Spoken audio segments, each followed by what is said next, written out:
What about mindfulness as a tool for helping visual snow syndrome? I talked in another video about how I've been using mindfulness-based approach as a treatment for visual snow syndrome. So there is the research that I can link through to another video if you wanted to look into that further.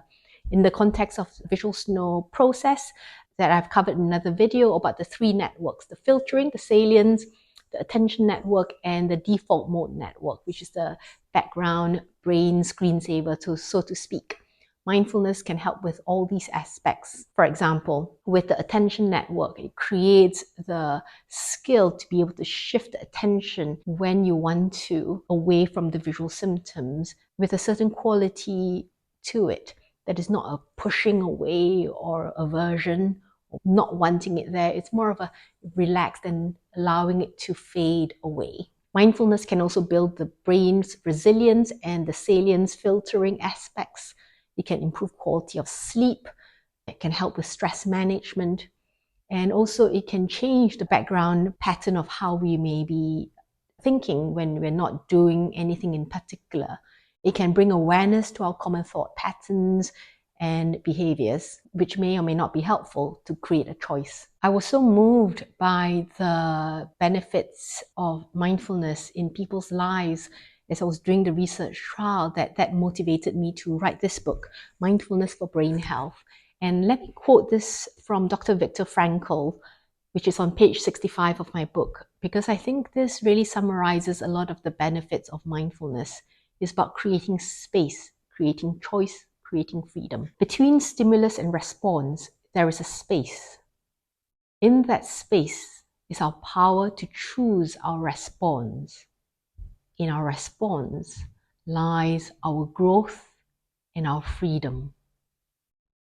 I love this quote a lot because it summarizes to me the benefits of mindfulness, where we start to come out of autopilot, automatically reacting to things.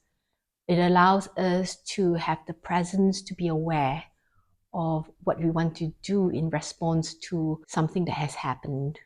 So mindfulness is oftentimes described of being present with the moment, being aware of your surroundings, being aware of how you are. And I think there is a bit more, there's a quality to it. The quality that comes through our courses, which include bringing to your present moment a quality of kindness, curiosity, openness, non-judgment. And that gives you the opportunity to make a choice. The 2 big common things I get asked or gets mentioned when I talk about mindfulness in visual snow syndrome, firstly, oh, I can't do mindfulness, my mind is too busy. So there is this concept that doing mindfulness practices requires one to be quiet and sit still. But what I would like to share is that there are different ways of practicing mindfulness. And this is certainly something that I'm developing through another program that is further based on what we have learned so far through our research trials. Ways of practicing mindfulness through movement, through sitting, and through mindful moments for a mindful life.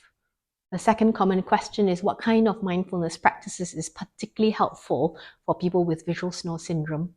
I would say it's a variety of practices, and that depends on the individual, which is why going through a course and a program where you get coaching and you learn a variety of tools is particularly powerful, because by going through such a program, you get guidance and feedback about your mindfulness practices. And when you finish the program, you have a toolbox of different types of mindfulness. Some examples could be a mindfulness where you learn to shift your attention from one part to another part. Examples of this could include scanning the body, going from one part to the other part. There could also be other practices, for example, being aware of the present moment, open awareness practice, being in a moment of noticing what is here right now, from what you see to what you hear, what you feel. And also other practices such as anchoring to one's breath, honing in, a concentration practice, and opening out to what is present here.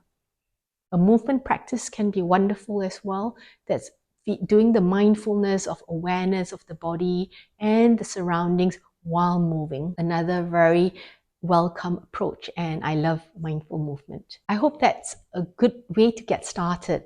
I do intend to create more videos and also upload audio guides on mindfulness on YouTube, but please bear with me, I'm new to all this, and I do wonder whether this kind of content is helpful. So please leave a comment if you think it's helpful, or if you have got further questions or suggestions for what else you'd like me to create.